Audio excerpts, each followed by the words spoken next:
ঈশ্বরচন্দ্র বিদ্যাসাগরের দৌহিত্র সুরেশচন্দ্র সমাজপতি আচার্য রামেন্দ্র সুন্দর ত্রিবেদী সম্বন্ধে বলেছেন, সর্বতোমুখী প্রতিভার অধিকারী রামেন্দ্র সুন্দর বিজ্ঞানে, দর্শনে, সাহিত্যে অসাধারণ কৃতিত্বের পরিচয় রাখিয়া গিয়াছেন।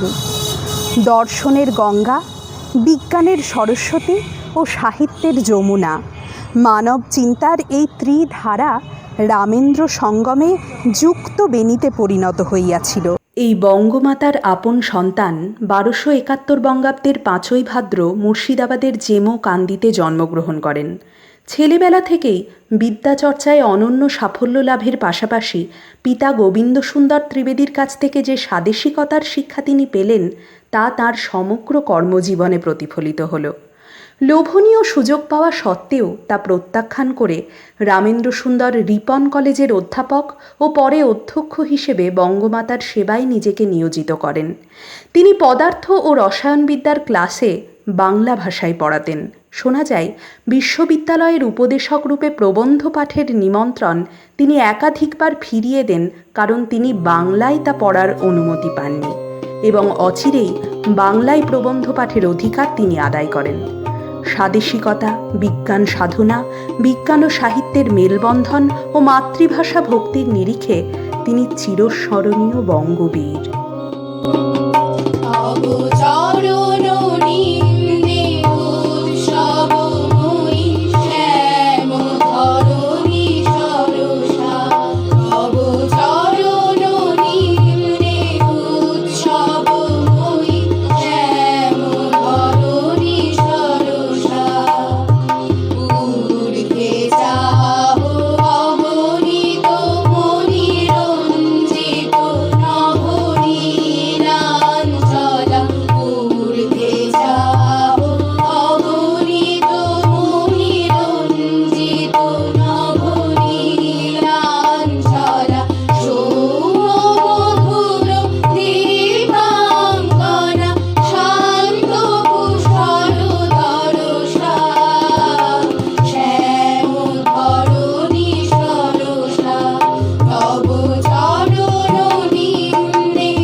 বালক রামেন্দ্র সুন্দর তার মেধা ও বিদ্যাচর্চার দ্বারা সকলকেই চমৎকৃত করেছিলেন।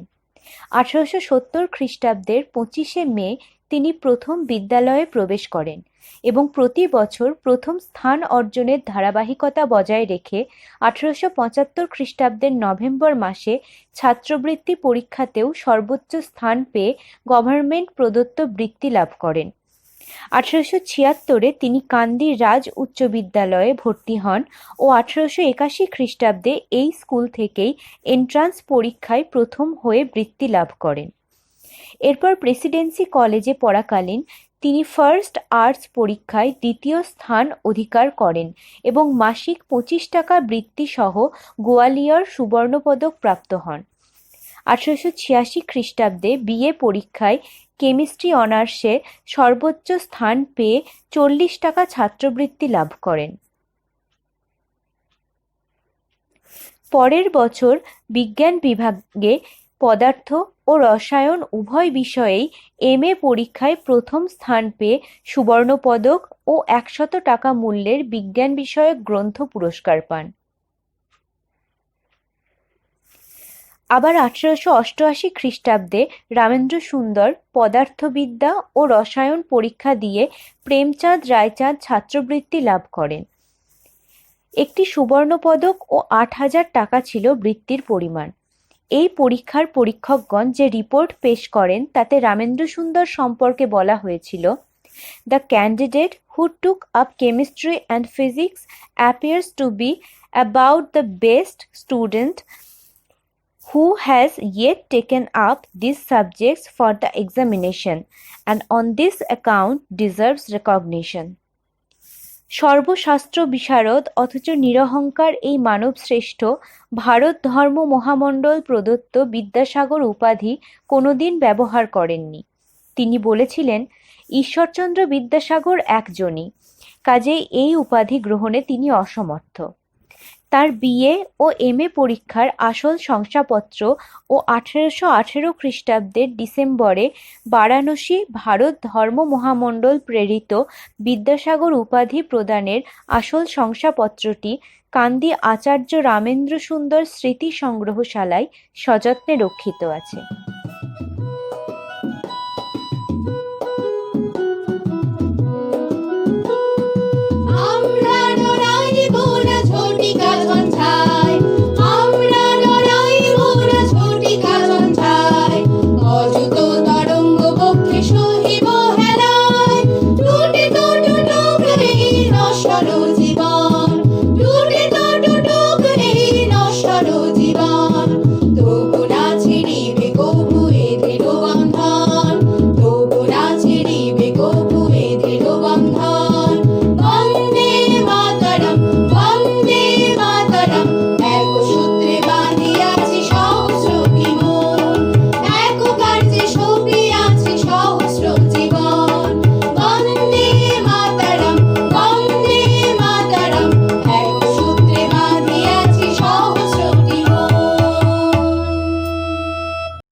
রাজা হাততালি দিতে লাগলেন। দেশের যত বুড়ো হামাগুড়ি দিয়ে আদো আদো কথা বলতে লাগলো। লক্ষ্মী বললেন, আর না, আমি বাংলার লক্ষ্মী, বাংলার লোকের এই দশা, আমার আর বাংলায় থাকা চললো না। লক্ষ্মী চঞ্চলা, চঞ্চল হয়ে বাংলার লক্ষ্মী বাংলা ছেড়ে চললেন। আঁধার রাতে কালপ্যাঁচা ডেকে উঠলো। তখন 7 কোটি বাঙালি কেঁদে উঠলো। রাজার দোষে লক্ষ্মী আমাদের ছেড়ে চললেন বলে সকলে রাজার দোষ দিয়ে কেঁদে উঠলো। ইংরেজ রাজার তখন একটা ছোকরা নায়েব ছিল। সে আপন দেশে ছিল কেরানি হয়ে, এসেছিল নায়েব। নায়েবি পেয়ে সে ধরাকে সরা জ্ঞান করতো। আলমগীর বাদশার তক্তে বসে সে আপনাকে আলমগীরের নাতি ঠাউরাতো। সে বললে, এরা বড্ড ঘ্যান ঘ্যান করছে, থাক এদের দুদল করে দিচ্ছি, একদিকে যাক মুসলমান, একদিকে থাক হিন্দু। এরা ভাই ভাই এক ঠাঁই থেকে বড় বিরক্ত করছে, এদের ভাই ভাই ঠাঁই ঠাঁই করে দাও, এদের জোট ভেঙে দাও। এই বলে তিনি বাঙালিকে দুদল করে দিলেন। একদিকে গেল হিন্দু, একদিকে গেল মুসলমান, পূর্ব উত্তরে গেল মুসলমান, আর পশ্চিম দক্ষিণে থাকলো হিন্দু। লক্ষ্মী দেখলেন আমি বাংলার লক্ষ্মী, আর আমার নিতান্তই বাংলায় থাকা চললো না। আমার হিন্দু যেমন মুসলমান তেমনি। হিন্দু মুসলমান যখন ভাই ভাই ঠাঁই ঠাঁই হলো, তখন আমার আর বাংলায় থাকা চললো না। 1312 সাল আশ্বিন মাসের 30 সোমবার কৃষ্ণপক্ষের তৃতীয়া, সেদিন বড় দুর্দিন। সেই দিন রাজার হুকুমে বাংলার 2 ভাগ হবে। 2 ভাগ দেখে বাংলার লক্ষ্মী বাংলা ছেড়ে যাবেন। 5 কোটি বাঙালি আছাড় দিয়ে ভূমে গড়াগড়ি দিয়ে ডাকতে লাগলো, মা তুমি বাংলার লক্ষ্মী, তুমি বাংলা ছেড়ে যেও না, আমাদের অপরাধ ক্ষমা করো। বিদেশি রাজা আমাদের সুখ দুঃখ বোঝেন না, তাই ভাই ভাই ঠাঁই ঠাঁই করতে চাইলেন। আমরা ভাই ভাই ঠাঁই ঠাঁই হব না, মা তুমি কৃপা করো, আমরা এখন থেকে মানুষের মতো হব, আর পুতুল খেলা করব না, কাঞ্চন দিয়ে কাঁচ কিনবো না, পরের দুয়ারে ভিক্ষা করব না। মা তুমি আমাদের ঘরে থাকো। বাংলার লক্ষ্মী বাঙালিকে দয়া করলেন। মায়ের মন্দির হতে মা বলে উঠলেন, জয় হোক জয় হোক। ঘরের লক্ষ্মী ঘরে থাকলেন, বাংলার লক্ষ্মী বাংলায় থাকবেন। তোমরা প্রতিজ্ঞা ভুলো না, ঘরের থাকতে পরের নিও না, পরের দুয়ারে ভিক্ষা চেও না, ভাই ভাই ঠাঁই ঠাঁই হইও না। তোমাদের এক দেশ এক ভগবান, এক জাতি এক মন প্রাণ হোক। লক্ষ্মী তোমাদের অচলা হবেন। 30শে আশ্বিন কোজাগরী পূর্ণিমার পর তৃতীয়া। পূর্ণিমার পূজা নিয়ে বাঙালির লক্ষ্মী ওই দিন বাংলা ছাড়ছিলেন। ওই দিন বাংলার লক্ষ্মী বাংলায় অচলা হলেন। বাংলার হাট মাঠ ঘাট জুড়ে বসলেন। মাঠে মাঠে ধানের খেতে লক্ষ্মী বিরাজ করতে লাগলেন। ফলে ফুলে দেশ আলো হলো, সরোবরে শতদল ফুটে উঠল, তাতে রাজহংস খেলা করতে লাগলো। লোকের গোলা ভরা ধান, গোয়াল ভরা গরু, গাল ভরা হাসি হলো। বাংলার মেয়েরা ওই দিন বঙ্গলক্ষ্মীর ব্রত নিলে। ঘরে ঘরে সেদিন উনুন জ্বলল না।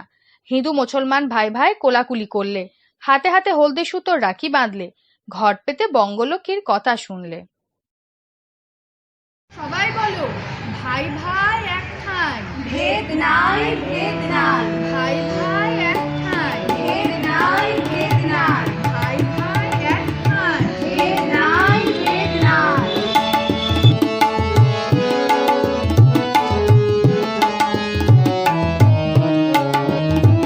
বাংলার মাটি, বাংলার জল, বাংলার বায়ু, বাংলার ফল, পূর্ণ হোক, পূর্ণ হোক, পূর্ণ হোক হে ভগবান।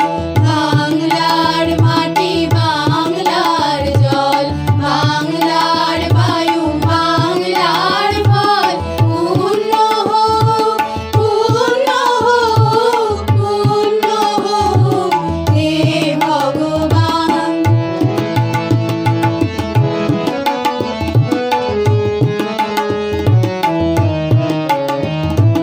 বাংলার ঘর, বাংলার মাঠ, বাংলার বন, বাংলার হাট, বাংলার ঘর, বাংলার মাঠ, বাংলার বন, বাংলার হাট, পূর্ণ হোক, পূর্ণ হোক, পূর্ণ হোক হে ভগবান। বাংলার মাটি, বাংলার জল, বাংলার বায়ু, বাংলার ফল, পূর্ণ হোক, পূর্ণ হোক, পূর্ণ হোক হে ভগবান। পূর্ণ হোক, পূর্ণ হোক, পূর্ণ হোক হে ভগবান। 20 শতকের প্রথম ভাগ, বঙ্গদেশ উত্তাল। রামেন্দ্র সুন্দর, রবীন্দ্রনাথ সহ বাংলার বিশিষ্ট জনেরা বিলাতি দ্রব্য বয়কট, বঙ্গভঙ্গের বিরুদ্ধে নিয়ত প্রতিবাদে রত। চারণকবি মুকুন্দ দাস এলেন কান্দিতে তার গান ও নাটকের মাধ্যমে গণজাগরণ ঘটাতে।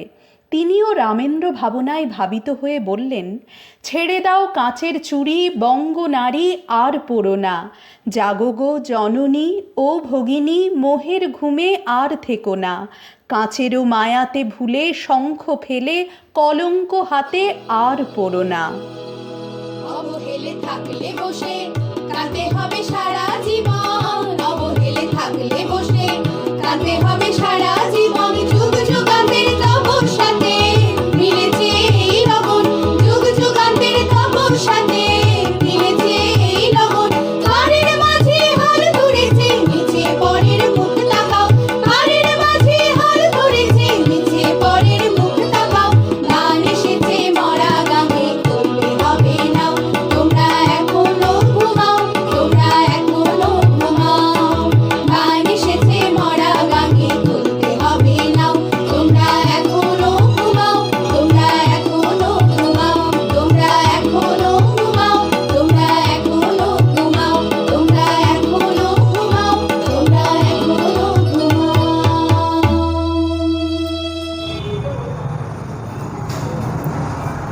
জল অতি সুবোধ বালক, কিন্তু জলেরও একটা জেদ আছে। জল ঘটিতেই রাখো আর চোঙাতেই রাখো আর থালাতেই রাখো অথবা একটা পুষ্করিণীতেই রাখো, উহার পৃষ্ঠদেশ সমতল ও সমুচ্চ হইবেই।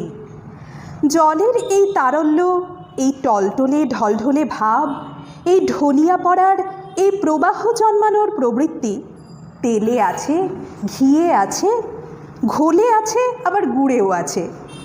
এ সকলই তরল পদার্থ। গুড়ও তরল পদার্থ, তবে জলে আর গুড়ে একটু প্রভেদ রয়েছে। গুড়ও ঢলেন ও বহেন, কিন্তু একটু বিলম্বে। উদ্ধৃত অংশটি তার জগৎ কথা গ্রন্থের তরল পদার্থ নামক প্রবন্ধ থেকে গৃহীত। এমনই সরস সরল প্রাঞ্জল ছিল তাঁর রচনারীতি। ছাত্রাবস্থায় নবজীবন পত্রিকায় মহাশক্তি প্রবন্ধটি দিয়ে তাঁর সাহিত্য জগতে আত্মপ্রকাশ। 1896 সালে প্রথম গ্রন্থ প্রকৃতি প্রকাশিত হয়। জিজ্ঞাসা, চরিতকথা, কর্মকথা, যজ্ঞকথা প্রভৃতি গ্রন্থ ও বিভিন্ন পত্রপত্রিকায় প্রকাশিত প্রবন্ধ বঙ্গ সাহিত্যের অমূল্য সম্পদ। রবীন্দ্র রামেন্দ্র সংযোগ সুবিদিত। 1321 বঙ্গাব্দে বঙ্গীয় সাহিত্য পরিষদে রামেন্দ্র সুন্দরের সংবর্ধনায় কবিগুরু অভিনন্দনে লিখছেন, সর্বজনপ্রিয় তুমি, মাধুর্যধারায় তোমার বন্ধুগণের চিত্ত অভিষিক্ত করিয়াছ। তোমার হৃদয় সুন্দর, তোমার বাক্য সুন্দর, তোমার হাস্য সুন্দর। হে রামেন্দ্র সুন্দর, আমি তোমাকে সাদর অভিবাদন করিতেছি। তার অভিন্ন হৃদয় সুহৃদ মহামহোপাধ্যায় হরপ্রসাদ শাস্ত্রীর বয়ানে বলা যায়, রামেন্দ্র সুন্দর দেশ হিতের জন্য 3টি অনুষ্ঠান করিয়া গিয়াছেন। একটি সাহিত্য পরিষদ, একটি সাহিত্য সম্মেলন আর একটি পরিষদের মন্দির। তার এই কর্মযজ্ঞে সামিল হন তৎকালীন বিশিষ্ট বঙ্গজন, যাদের মধ্যে লালগোলার রাজাবাহাদুর শ্রীযুক্ত যোগীন্দ্র নারায়ণ রায় মহাশয়ের কথা বিশেষ উল্লেখযোগ্য। আচার্য রামেন্দ্র সুন্দরের মৃত্যুর পর রাজারাও যোগীন্দ্র নারায়ণ রাও তার পবিত্র স্মৃতিরক্ষাকল্পে একটি পুষ্করিণী খনন করে হিন্দু ও মুসলমানের জন্য 2টি স্বতন্ত্র পান্থনিবাস নির্মাণ করেন। 1330 বঙ্গাব্দের 9ই বৈশাখ বহু বিশিষ্ট জন সমাবেশে সেই মন্দিরের দ্বারোদ্ঘাটন করেন শ্রীযুক্ত হরপ্রসাদ শাস্ত্রী, যা 2019 সালে আচার্য রামেন্দ্র সুন্দর স্মৃতি সংগ্রহশালায় পরিণত হয়েছে তদানীন্তন মহকুমা শাসকের উদ্যোগে। আমরা এই মুহূর্তে আছি আচার্য রামেন্দ্র সুন্দর স্মৃতি সংগ্রহশালা প্রাঙ্গণে। আমরা পালন করছি আচার্য রামেন্দ্র সুন্দর ত্রিবেদীর 157তম জন্মবার্ষিকী। ইতিহাস পিপাসু মানুষদের উদ্দেশ্যে আমাদের আহ্বান, মুর্শিদাবাদ ঘুরতে এলে অবশ্যই ভাগীরথীর পশ্চিম পাড়ে এই আচার্য রামেন্দ্র সুন্দর স্মৃতি সংগ্রহশালাটি পরিদর্শন করে যান।